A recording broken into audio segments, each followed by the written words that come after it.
It's April 4th here in Seoul, and I'm Kim Dami. We begin with these stories making the headlines at this hour. Starting with the medical stalemate here in South Korea. Doctors' groups have welcomed President Yoon Suk-yeol's offer to sit down for talks with trainee doctors. But the trainee doctors themselves have yet to respond to the proposal. Taiwan spent the entire night carrying out search and rescue operations after the biggest earthquake in 25 years hit the island on Wednesday. At least 9 people are dead, with over 8,000 injured. The price of gold hit a new all-time high of above $2,300 per ounce after U.S. Fed Chair Jerome Powell signaled more waiting time before cutting interest rates. President Yoon Suk-yeol's proposal to sit down for talks with absent trainee doctors remains up in the air, as the doctors appear to be contemplating a response to the call among themselves. A doctors group, though, hailed Yoon's offer. Our Shin Se-byuk leads us this morning. The Korean Medical Association on Wednesday welcomed President Yoon Suk-yeol's proposal to personally meet with trainee doctors who resigned en masse in protest over the government's medical reform plan. We welcome the President's move to accept the proposal made by the committee last week for him to directly meet with junior doctors. An emergency steering committee of the nation's medical professors also welcomed Yoon's dialogue proposal. However, they stressed that the government must suspend its plan to increase the number of medical school admission seats as a sincere gesture to engage in dialogue with resident doctors. Despite welcoming responses from medical associations, eyes are on whether a meeting between President Yoon and junior doctors will take place, as trainee doctors, the primary stakeholders, have remained silent. Meanwhile, the government has decided to temporarily expand telemedicine services to local public health centers across South Korea. The health ministry explained on Wednesday that it's part of an emergency medical system designed to fill potential gaps in medical services in remote areas. The current procedures for non-face-to-face medical care, such as sending prescriptions to pharmacies, will apply equally. This will make it more convenient for people who have been using local public health centers for purposes such as healthcare management and prevention. With this, diagnoses and prescriptions for minor illnesses can be obtained at 246 public health centers nationwide. The government will also push for the plan to increase the number of full-time professors in medical schools nationwide by 1,000 by 2027. It is currently conducting a demand survey across universities to be completed by the 8th of this month. Shin Se-byuk, Arirang News. With less than a week left until the 22nd general election, both the ruling and opposition parties are zeroing in on their efforts on the battleground region of Gyeonggi-do Province, known as the semiconductor belt. A minor party has also joined the race. Our National Assembly correspondent Shin-young reports. Cities with plants run by major chip makers in southern parts of Gyeonggi-do Province, known as the semiconductor belt, have emerged as a key battleground for the upcoming election. And Hwasong City, where I'm now, is one of them. Parties have been announcing chip-related pledges and nominating influential candidates in the semiconductor belt. The main opposition Democratic Party has put up Kong Young-un, a former president of Hyundai Motor, as a candidate for the Hwasong-B constituency.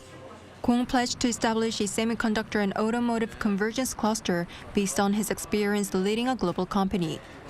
I've been part of Hwasong's industrial growth and history, and I'm ready to use my experience to keep pushing forward. The ruling People Power Party selected Han Jung-min, a former researcher in Samsung Electronics' memory chip department, for the same constituency. Han, who has been living in Dongtan, a town in Hwasong City, for a decade, highlighted his ability to address residents' concerns while pledging to establish a Human Resources Development Institute for semiconductors and create a stable chip industry environment. I will introduce an expanded version of the K-Chips Act. The chip industry is closely related to Dongtan. For instance, last year tax revenue from Hwasong City dropped by 300 billion won due to industrial problems. I believe supporting the semiconductor industry is key to Dongtan's development. A three-way race has developed with Lee Jun-seok, a former PPP chairman and current leader of the newly launched New Reform Party, entering the fray. The average age of residents in Hwaseong-bi is 34.7 years old, making it statistically the youngest among 254 electoral districts. It's known for having voters who are interested in policies related to transportation and childcare. All three candidates have proposed tailored pledges, including initiatives to improve transportation and establish specialized high schools. People in Dongtan are interested to see how the traffic network will expand following the GTX opening. In light of this, we're focusing on projects, including a tramway construction as our policy pledges. With just a week to go before April's general election, all eyes are on which candidate will gain the upper hand in the semiconductor belt, which is considered a pivotal swing region. 신하영, Arirang News. At least 9 people are dead and over 8,000 have been injured after a magnitude 7.4 earthquake struck Taiwan on Wednesday.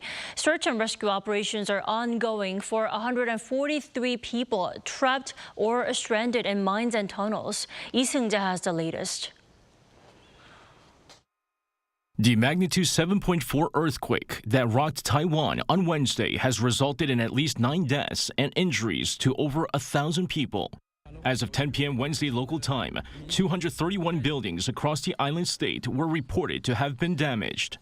Also, 143 people were left trapped or stranded in mines and tunnels, with overnight search and rescue operations being conducted. 3 of the deaths and injuries to about 40 people were caused by falling rocks caused by a landslide at the Taroko National Park, a famous local tourist attraction. 50 workers traveling in minibuses to a hotel in a national park are also missing. Aftershocks have slowed the search and rescue operations, with over 200 being reported since the initial quake. 2 of the aftershocks were reported to have been greater than magnitude 6. The first 72 hours are considered the golden time for rescue operations, with the death toll expected to rise even further after that. Today being the first day of the Cheongmyeong holiday in Taiwan, where people visit their ancestors and pay their respects at their graves, the damage caused by Wednesday's earthquake is causing traffic disruptions as roads and railways are restricted in many areas. The Taiwanese government has prepared measures, including alternatives by plane and by sea, to help ease the delays. The latest earthquake is the largest since the 1999 quake, which killed over 2,400 people. Lee Seung-jae, Arirang News.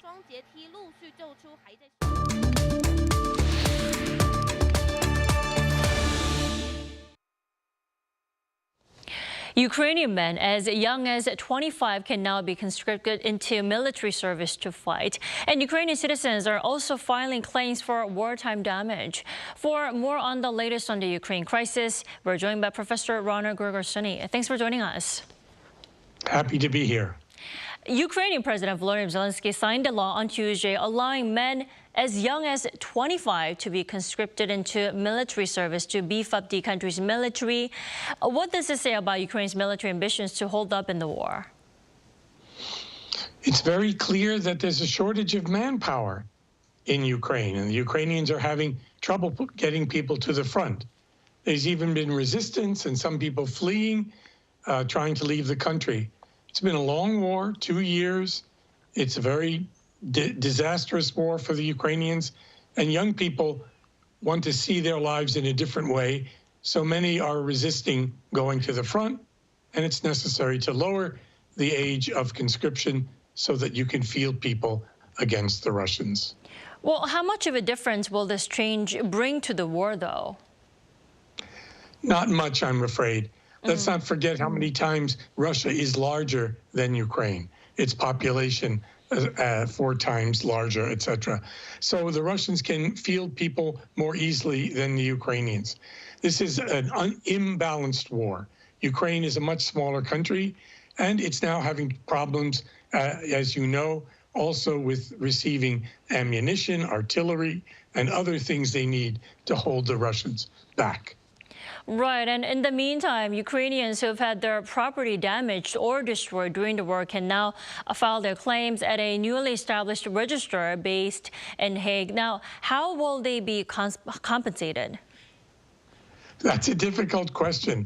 There's a lot of balls in the air, we say, in that question, because there are funds there are funds that have been seized from Russia. The interest alone could be used to finance recovery and restoration of the damages that the Russians have done in Ukraine.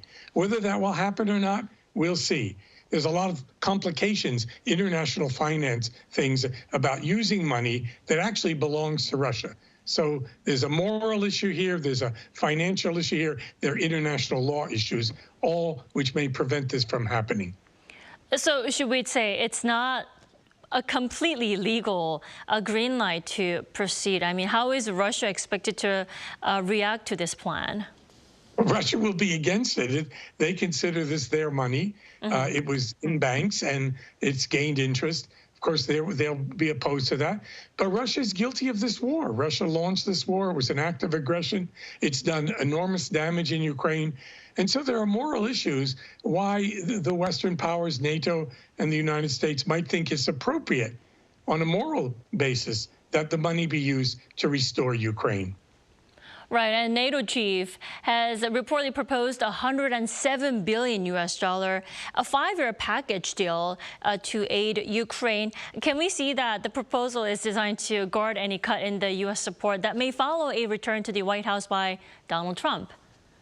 Exactly right. First of all, the United States has had trouble supplying both ammunition and funding to the Ukrainians because of resistance by Republicans in Congress. And President Biden has been trying very hard to get that money out and has been so far unsuccessful. So people like Jens Stoltenberg realize we need something more predictable. We need a longer range assistance. And if the Americans can't get it, or if they can't run this program right, Europe has to step in. Already, Europe is giving about half of the aid to Ukraine, but there's no substitute for American financing and American funding and American ammunition. So the NATO powers are going to try to do something in the long range because no one can predict what Donald Trump might do vis-a-vis Ukraine if, in fact, he is elected on November 5th. Exactly. Then I have to ask you, how likely is it that the proposal will actually be passed unanimously? I mean, which countries may be against the plan, possibly?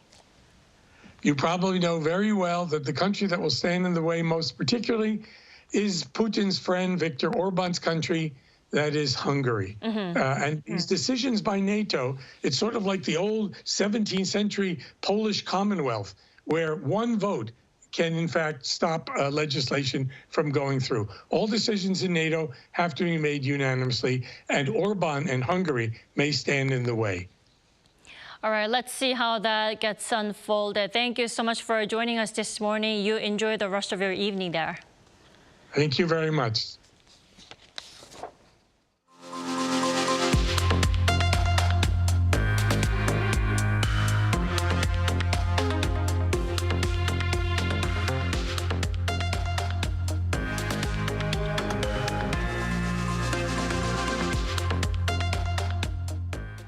The Russian Foreign Ministry on Wednesday slammed South Korea's decision to impose sanctions on Russian ships and individuals, vowing to take action in response to the unfriendly step. According to a Russian Foreign Ministry spokesperson Maria Zakharova, the illegitimate sanctions imposed by South Korea will have negative consequences for relations with Russia without elaborating further.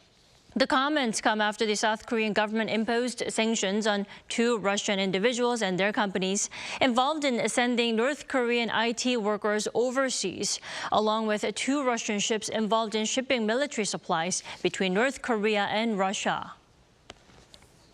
South Korean construction firms Samsung E&A and GS-ENC have won a mega deal to expand a gas plant in Saudi Arabia worth billions of dollars, the largest secured by Korean companies in the Middle East. Our Yoon has more. Samsung E&A and GS-ENC have won a combined $7.2 billion deal to expand a gas plant in Saudi Arabia. Samsung's construction arm announced on Wednesday that it had been successful in securing $6 billion worth of contracts for packages number 1 and number 4 for the Fadhili gas plant expansion project from Saudi Arabia's state-owned oil company Aramco, the largest project a South Korean construction firm has ever secured in the Middle East country. These packages involve building a gas processing plant and utility and additional facilities. GSE&C also bagged an order worth $1.2 billion for the program's package number 2, the construction of a sulfur recovery processing plant. The contract value that the two companies have secured this time equals about a fifth of all overseas contracts won by South Korean construction firms last year. Thanks to these contracts, the total value of overseas construction orders secured as of April 2nd this year has hit over $12.7 billion, more than doubling last year's figure for the same period. The deals also come less than a year after Hyundai Construction landed a $5 billion deal for a petrochemical plant in Saudi Arabia last June. With the domestic real estate market experiencing a downturn, the construction industry is increasingly looking abroad for opportunities. Amid these circumstances, the latest deals are fueling expectations for a second Middle East construction boom. This potential boom harks back to the first one in the 1970s, when Korean construction firms made significant inroads into the Middle East, setting the stage for Korea's rapid economic growth. The presidential office hailed the contract on Wednesday, saying it resulted from President Yoon Suk-yeol's summit diplomacy with Saudi Arabia's Crown Prince, Mohammed bin Salman. The two leaders have exchanged visits, with President Yoon making a state visit to Riyadh last October, where an agreement was made to strengthen cooperation in infrastructure. According to Aramco, Saudi's state petroleum company, the project will increase the Fadili gas plant's processing capacity from 2.5 to up to 4 billion standard cubic feet per day, raising production capacity by more than 60% by 2030 compared to 2021.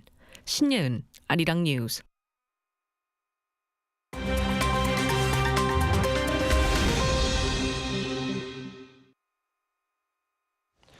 Good morning, I'm Kim Si-young, and now we turn over to stories from around the world. Gold prices hit another record high on Wednesday. Following U.S. Federal Reserve Chair Jerome Powell's comment reiterating caution in adjusting interest rates, spot gold prices rose to a record high of almost $2,295 per ounce. Powell said on Wednesday that the U.S. Central Bank will only impose the anticipated interest rate cuts once they have greater confidence that inflation is moving sustainably down to the Fed's 2% target. Powell commented that recent readings on both job gains and inflation have come in higher than expected, saying that it's too early to judge whether the recent readings represent more than just a bump. New inflation data is due next week, and the latest U.S. jobs report is due on Friday.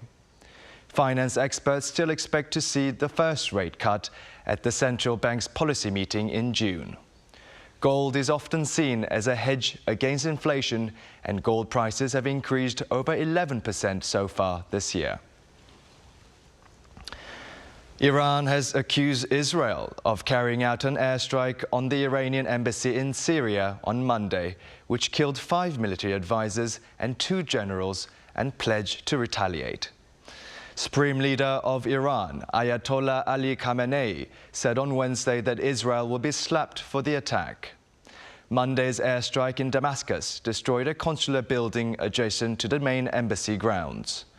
Israel has not claimed responsibility for the airstrike, although an Israeli government source told Reuters that those killed had been responsible for attacks against Israeli and U.S. assets.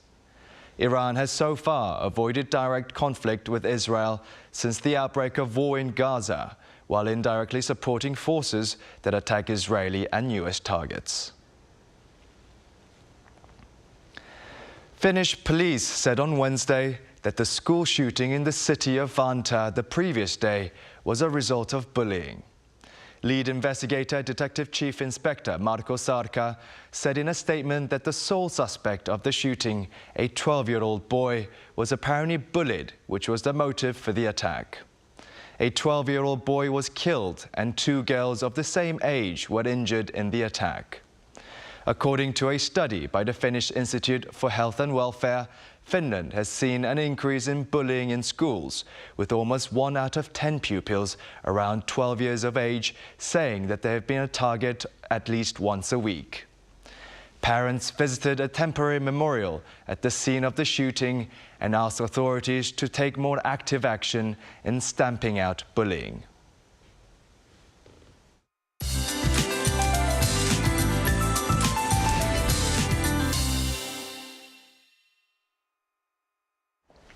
Good morning. We are already down to 5th of 6 spring seasonal terms, Cheongmyeong.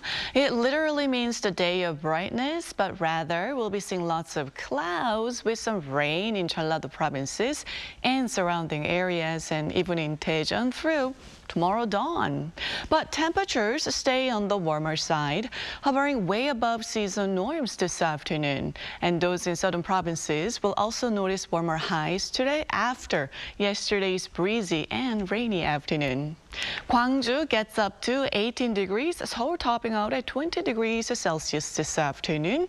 And air quality will be normal to good nationwide all day today.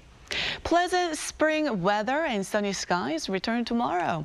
And as the cherry blossoms will hit peak bloom this weekend in the capital area, roads will be jam-packed for spring outings. So please bear that in mind and plan accordingly for your weekend. Then fine weather continues with temperature swings for the time being. That's Korea for you, and here's a look at the international weather conditions.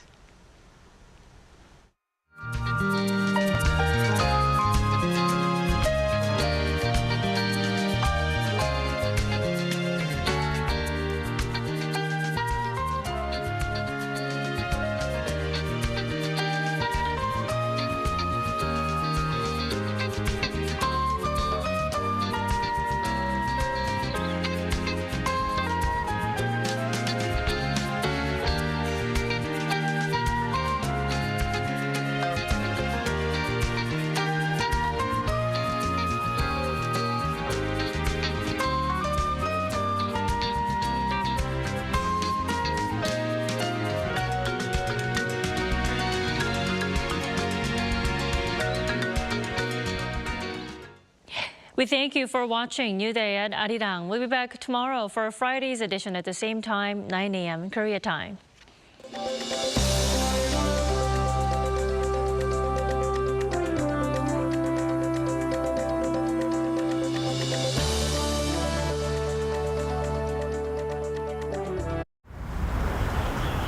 Welcome.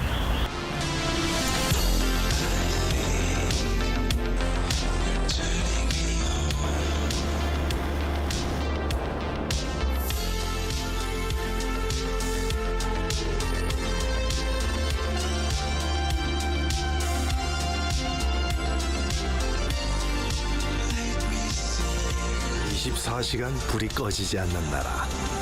감당할 수 있겠니? 하나, 둘, 셋. Hey, Mr. Cupid, make sure you listen to what I say. I may be stupid or quite naive.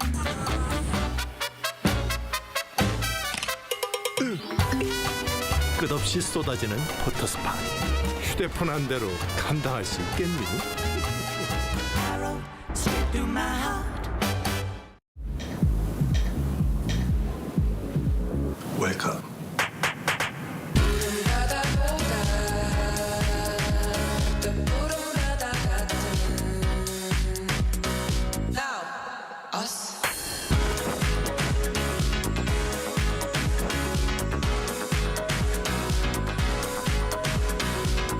엄청난 에너지를 춤으로 뿜어내는 나라.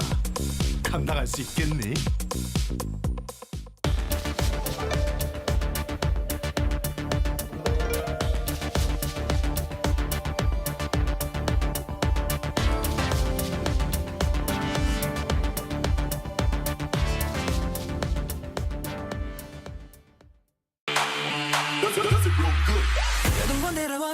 We are the original. It all began with us. Hashtag K-pop global, hashtag communication, hashtag entertainment, hashtag variety, hashtag idol essentials, hashtag star debut, hashtag idol charms. Woo! It's a mouthful, guys. You guys all know rookie group's gonna come out on After School Club, right? Woo! Chat, laugh, dance along with your favorite idol groups. We got it all here. Let's go. Join us as we share all of this video on a live show. It's so thrilled. Be part of After School Club. You're watching After School Club. You're watching Arirang.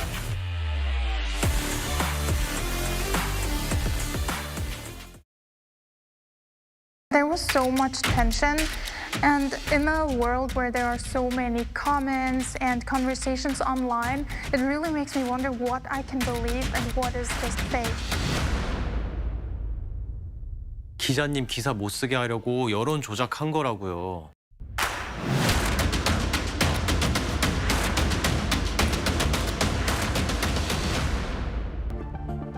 나 알아요.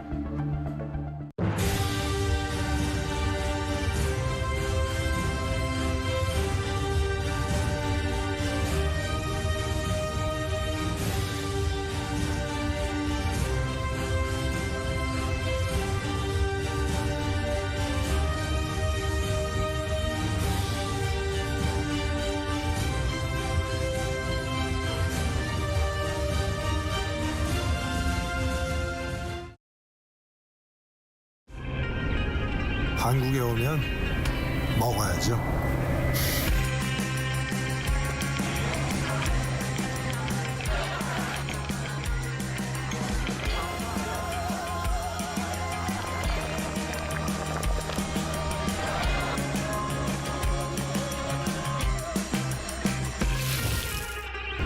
먹어도 끝이 없는 나라. 감당할 수 있겠니?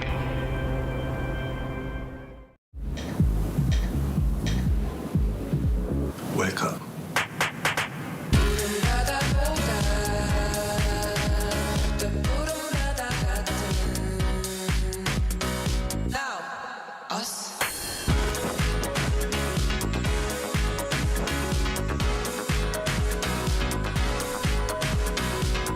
엄청난 에너지를 춤으로 뿜어내는 나라. 감당할 수 있겠니? 하나, 둘, 셋. Hey, Mr. Cupid, look my way. Make sure you listen to what I say. I may be stupid or quite naive.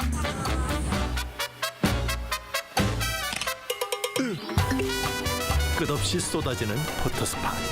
휴대폰 한 대로 감당할 수 있겠니? Arrow straight through my heart.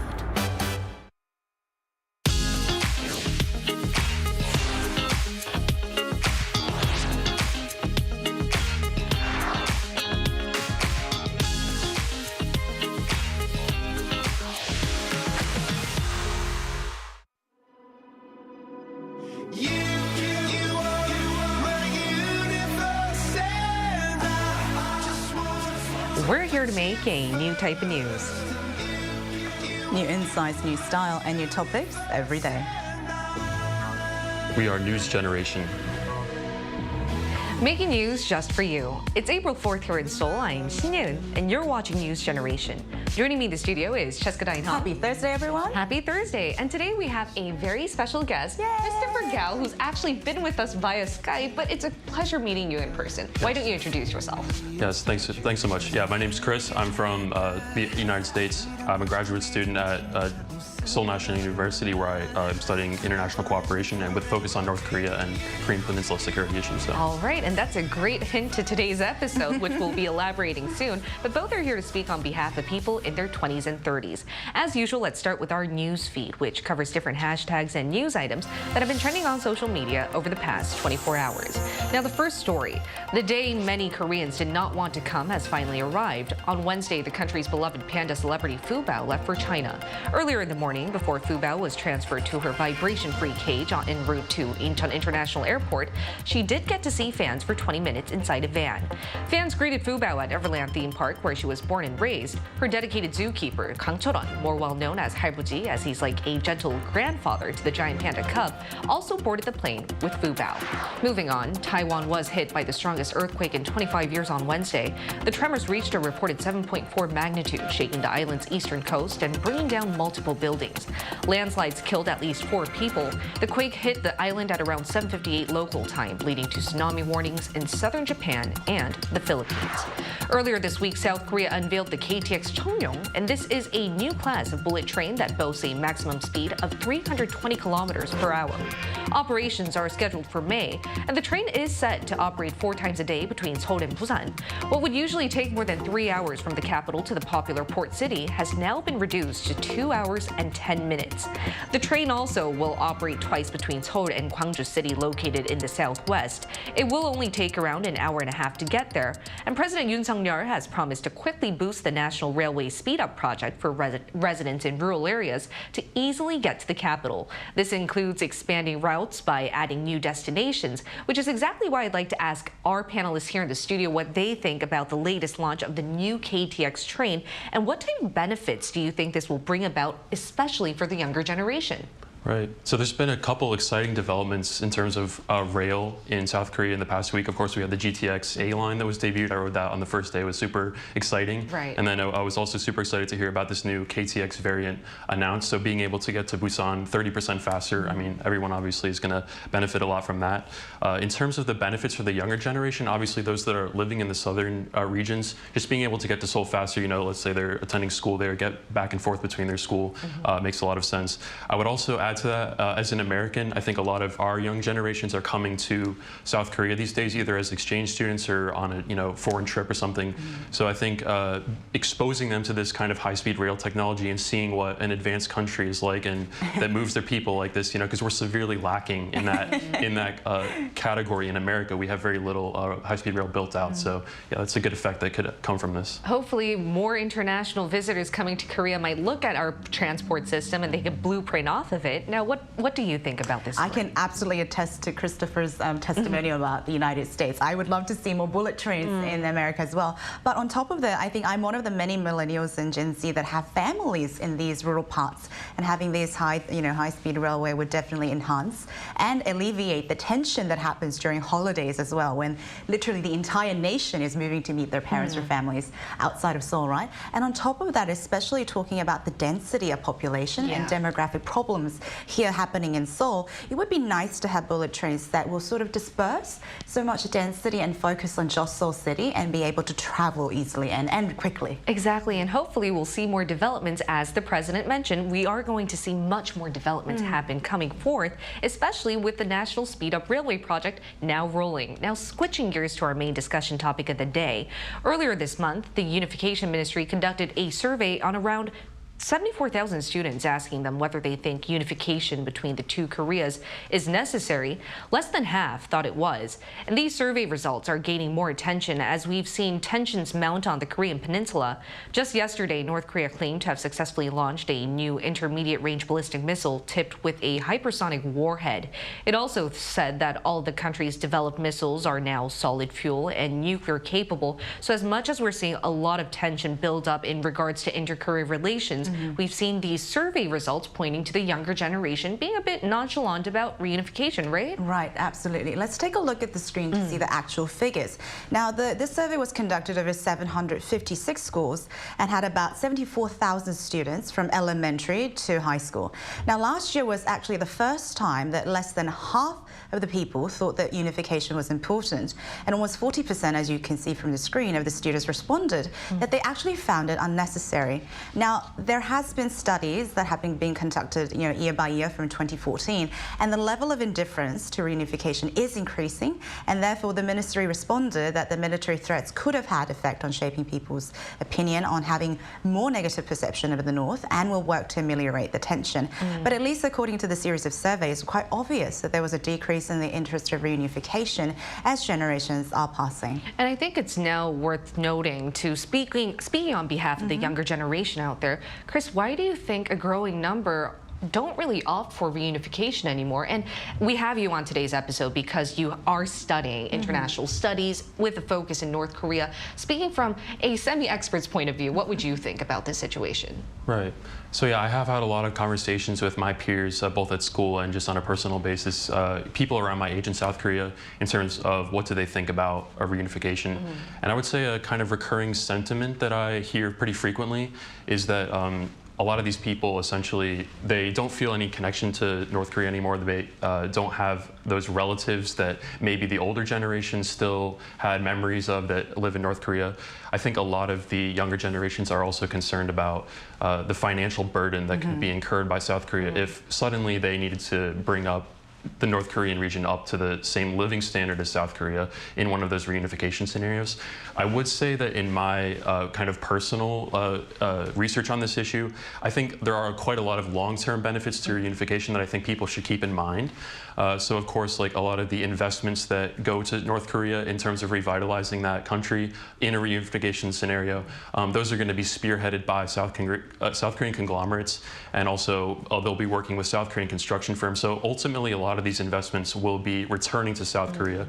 And I think there was some Goldman Sachs reports a while back which showed that a reunified peninsula would be able to surpass, the economies of Germany and Japan within a few decades after that. So I think there's incredible opportunities in terms of the untapped labor in North Korea, as well as rare earth materials, other resources like that that can be taken advantage of. So yeah, these are the types of things I think people should consider, not only the short-term kind of growing pains. I think you really shed light to an important aspect there. I think people should take a look at the economic benefits that can come forth with reunification.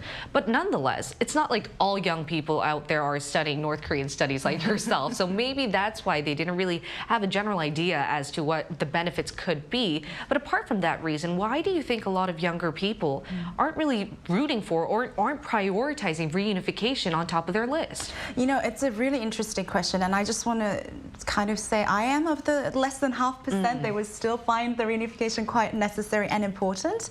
But I think as Christopher mentioned, one thing that I think we need to keep in mind is not just the economic benefits, but there are rippling benefits to having a national security, whether it be economic stability, but I would also like to point out many, many humanitarian issues that are happening right now, including but not limited to having divided families. However, I understand that the insurmountable gap between the two, whether it be the socio-cultural and the socio-economic development, does make us think about the steps that we would have to take to become one country. I mean, after all, even the language that we speak, sometimes we get the linguists confused. And on top of that, there are so many quote-unquote real and tangible problems that are happening in our life right now that I think people find it so distant, and not to mention North, as Yoon mentioned, flexing its military arsenals from time to time. I think it only exacerbates the negative connotation. And if I may add, I think there has been a lot of studies and reports about the millennials and Gen Z not going through the war, and that is why there is so much indifference and not understanding the tragedy. I do understand that we have not experienced the tragedy itself. However, if you look at the studies, I think millennials and Gen Z are more sensitive to a lot of the global issues, especially when it comes to humanitarian crisis. But I think in terms of the North, it is more about eliminating the negative rather than adding the positive that we're focusing on. That makes it seem so distant and sort of counterintuitive, I believe. And I'm happy to hear, Cheska, that you're on the side of actually opting for reunification, whether it be for humanitarian issues or whether to reunite families that have been divided. And as much as this is a contentious issue, there's so many different surrounding arguments, we asked our viewers what they think about unification between the two Koreas, and they all had different opinions. If you take a look at the screen, you can find out what 3 of them had to share with us. And we're going to be starting with Yuret-in. Yuret-in says, I hope it happens soon. My harmony from Busan has relatives in the north she never got to see again. I would love to meet them for her. Benny said, for me, if both North and South unify, we can really be reminded that it can help to further understand the relations of both countries regardless of their issues. Leon says, while I think there is a desire for reunification, there are a mix of emotions regarding the issue. Some view it as a long-term goal, while others are concerned about the economic and social costs. Despite the challenges, I am glad that there are ongoing efforts to promote inter-Korean dialogue and cooperation. And we're now going to use this time to include an expert to better analyze how the younger generation's perceptions of unification can affect inter-Korean relations both in the short term and long run.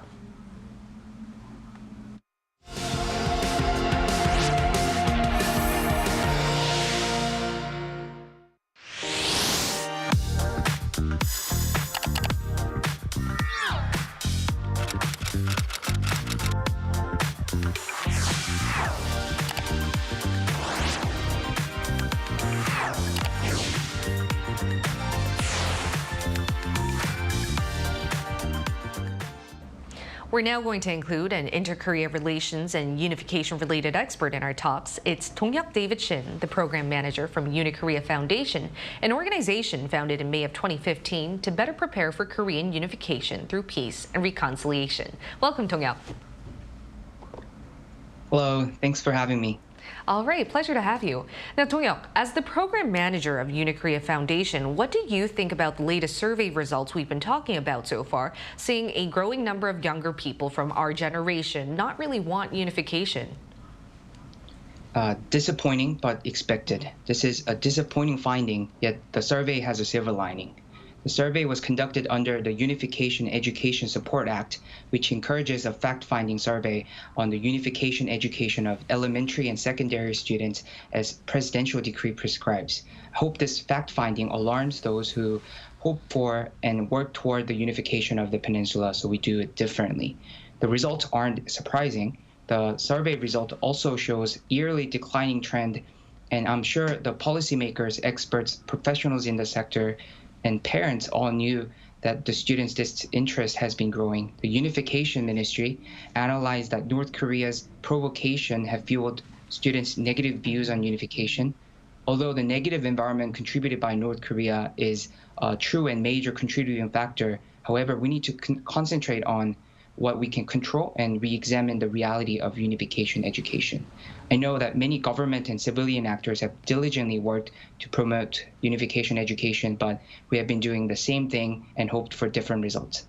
So most of the unification education in public schools is on the subject of history and ethics, and the lessons are short, simple introduction lectures. This is insufficient, and emerging generation is not interested in engaging in what seems irrelevant to their daily lives and what they think they can't change. The students are busy trying to get into good colleges, learning English, so unification effort needs to be more exciting and meaningful to match those needs that seem more immediate. At Uni-Korea Foundation, we started Unifesta 2 years ago, where the youth and young adults can participate in activities and dialogues in 2 weeks long Unification Festival, so we can share tangible ownership of the unification making. In those programs, we learned that garnering interest of the youth is more difficult than ever. Still, we'll continue to explore the practice of unification preparation activities that youth would want to participate that can change the disinterest. The drop in the rate of students supporting unification to below 50% could be a negative tipping point, or merely a new baseline for changes for those who hope for unification. I love the term that you use, having this tangible ownership, because as you mentioned, our generation definitely haven't gone through the war, so it's very easy to lose that kind of ownership. So what do you think is some things that needs to be done to better raise awareness of the need for reunification between the two Koreas? Continuity is the key. The Korean public is fatigued by prolonged and multifaceted North Korean problems. Right. The unification issue has been politicized, and there seem to be minimal near-term solutions. Unification and inter-Korea policies and discourse have been subject to major fluctuations in each administration's changes. Therefore, creating national consensus and sustainable interest has been impossible. Cooperation with the National Assembly is crucial to avoid unilateral declaration by the executive branch. It is through cooperation with the National Assembly that a liberal democratic unification discourse with the voices of the people can be developed, and this process can provide a basis for consistent discourse regardless of the administration change. The unification plan for one national community in 1989 was nonpartisan, and it served a good purpose. Now experts see that the content is not detailed enough and doesn't reflect the changed environment, so Yoon administration is trying to upgrade the plan and announce it on the Independence Day. The new unification vision needs to be nonpartisan in order to be able to listen to the opinions of various citizens and create a discourse that captures the future of a unified Korea based on liberal democracy. Uni-Korea understands that the aforementioned process is not easy, so we try to create continuity in the civilian sector. We support NGOs, researchers, activists, North Korean defectors, and youth, so the awareness-raising campaigns and unification preparation retain continuity and are less affected by administration changes. So expanding the outlets for open dialogue amongst the public seems to be the way that you guys are going for. Now, Christopher, would you like to ask the last question? Sure, and I'd also like to add, I think that's a really crucial point about the domestic polarized environment being a major impediment to any kind of continuity in terms of the long-term strategy. And so my question would be, is there any diplomatic breakthrough you'd like to see in regards to Korean relations? The inner Korean relations and geopolitical environment in the Indo-Pacific region is really complex. I understand that the question is about the diplomatic breakthrough, but I like to focus on the people of the South and the North. The inter-Korean agreement from the top level is important. The support of international community is indispensable. Yet in the end, I want us to remember that the people of the South and North are the biggest drivers of reunification. If the people of Korean Peninsula wants unification, the leaders of the Korean Peninsula will have to work for unification. Internationally, if the Korean people collectively want to reunify, then the neighboring countries will have to make a calculation. Now that we see that reunification has become a popular consensus and is something that Korean people aspire to, and if we oppose it hastily, we will be at odds that the reunified Korea and the people of the reunified Korea when it happens. So it's better to weigh the cost and respect the will of the Korean people and work with them. And I think that's the great asset that we can build. I think it is the basic foundation, getting people on board, whether it be both in South Korea and North Korea, letting them know that this is needed is key. Thank you so much, Dong-hyuk. It was a pleasure hearing from you today. Thank you. Thank you. Thank you for having me. And as Dong-hyuk mentioned, I do think diplomatic breakthroughs are important. We need to see better peace in the peninsula. But what's even more important is that in order for unification to actually be considered, people from our generation need to be on board. Then what is left for our generation to consider for this better inter-Korea relations to come forth? You know, to quote Dong-hyuk, I think the term they used was tangible ownership. As he mentioned, it has to be driven by the people and for the people. So I think, you know, being able to own something and see the tangible results of it and the benefits of it, I think is very important. I think that's where education kind of comes in. But education more in terms of understanding that the accumulation of the past is our present and the future, and the fact that therefore understanding issues such as divided families, humanitarian issues, whether it be economic benefits, are all important. But now there should be an added element of education about the tangible benefits of reunification. So focusing on the positives rather than trying to eliminate the negative or shy away from something, so that it's not just a simple responsibility that was, you know, it befallen upon us to take care of. Yeah. And I think there needs to be a will to want that unification. And in order for that will to be formed, more access to accurate information out there is necessary. What about you, Christopher?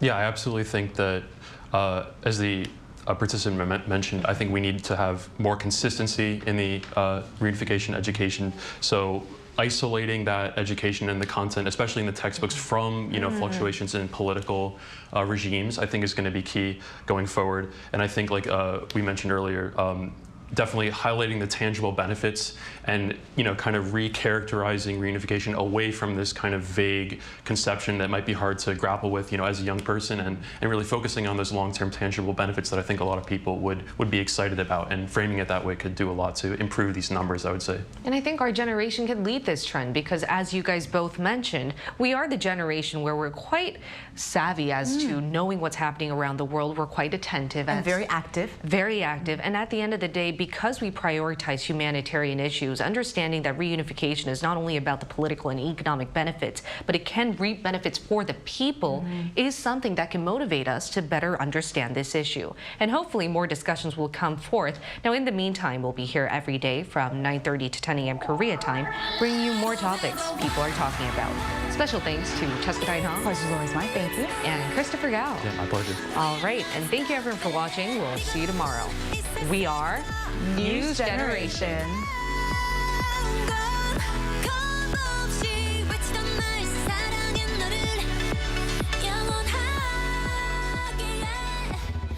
하나, 둘, 셋. Hey, Mr. Cupid, look my way. Make sure you listen to what I say.